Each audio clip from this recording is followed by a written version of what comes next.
Welcome to ShadowSleep Stories. If you're here to unwind, relax, or fall asleep, you're in the right place. Before we begin tonight's story, don't forget to like the video, subscribe to the channel, and tell us in the comments where are you watching from and what time is it for you now. Get comfortable, close your eyes, and let's drift into the darkness together. Story 1. The gas pump that counted backwards. I'm from a small town in Nebraska, and there's this old gas station on Highway 2 that's been there forever. I stopped there one night last summer, running on fumes after a long drive. The pump was ancient, with a digital display that flickered. I started filling up, but the numbers were counting backwards like the tank was emptying. I thought it was broken, so I stopped, but my tank was full. Weird, but I shrugged it off and went inside to pay. The clerk, an old guy with sunken eyes, just stared and said, "You shouldn't have used pump 3. I laughed, asked why, but he wouldn't answer. That night my car wouldn't start. The gauge showed empty even though I just filled it. I towed it to a mechanic and he found nothing wrong, just no gas. I went back to the station to complain, but pump 3 was gone, like it had never been there. The clerk acted like he didn't know me. Over the next week I started feeling drained, like I hadn't slept. My phone battery died faster, my fridge emptied overnight. Even my bank account started dropping with no transactions. Then I saw it, late at night. My car's gas gauge flickered, counting backwards again, and I heard a hum like a pump running outside my house. I checked and there was nothing, but my neighbor swore he saw a gas pump in my driveway for a second. I found an old forum post about that station, saying pump 3 takes more than gas from anyone who uses it. I sold my car, moved to a new town, but sometimes I feel that same drained feeling, and my new car's gauge dips when I'm not looking. If you're driving through Nebraska and see a pump that doesn't count right, don't use it. It might take more than you can give. Story 2. The library book that rewrote itself.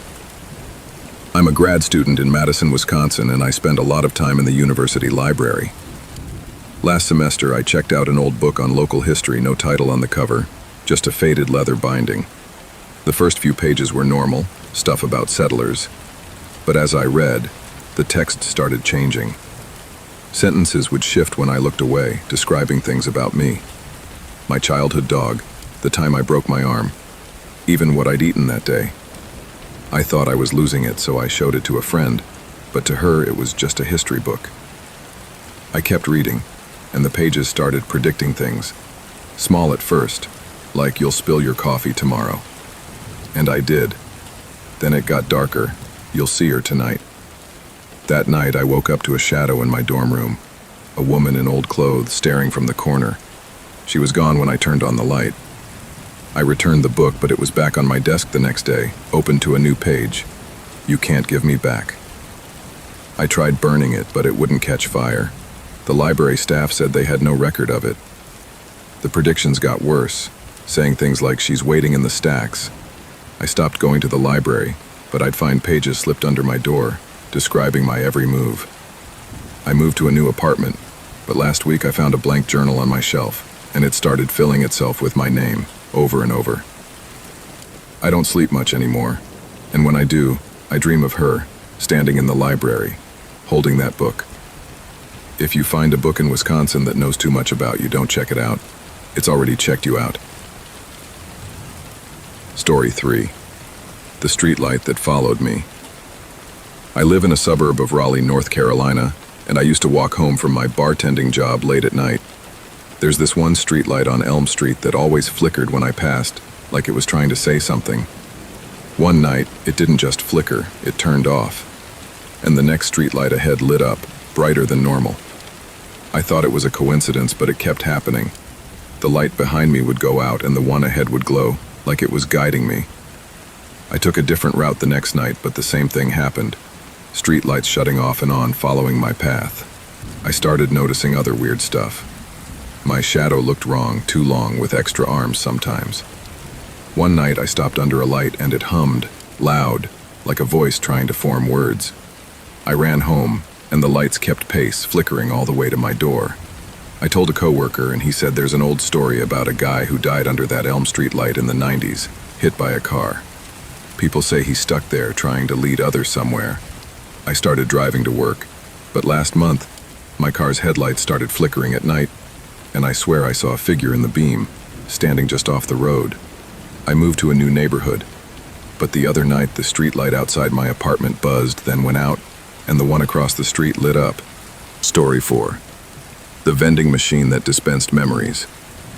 I work at a community college in Spokane, Washington, and there's this old vending machine in the student lounge nobody uses. It's always stocked with off-brand snacks, but last fall it started acting weird.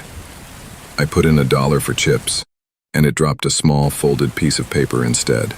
I opened it, and it was a note in my handwriting. Don't forget the red bike. 1997. That was the year I crashed my bike as a kid, broke my leg, and nobody knew about it but me. I thought it was a prank. But the next day, I got another note. You cried in the attic, 2003. It was true. I'd had a rough night that year, alone, and never told a soul. The machine kept giving me notes, each one a memory I'd buried, some I didn't even remember until I read them. I stopped using it, but I'd find notes in my bag, my car, even my apartment, all in my handwriting. One said, "You'll forget her soon." I don't know who her is, but I started dreaming of a woman I've never met, smiling, holding out a note. I asked the janitor about the machine, and he said it's been there since the 80s, and a student disappeared after messing with it years ago. I unplugged it, but the next day it was humming again, and a new note was waiting. I'm not done with you. I quit my job, moved across town, but I found a vending machine near my new place. Same brand, same snacks. I haven't put money in it, but I found a note in my pocket yesterday saying, "You can't forget me." If you're in Spokane and see a vending machine that looks too old, don't touch it. It might know more about you than you do. The mirror in the flea market. I'm in Savannah, Georgia, and I love hitting up flea markets for weird finds.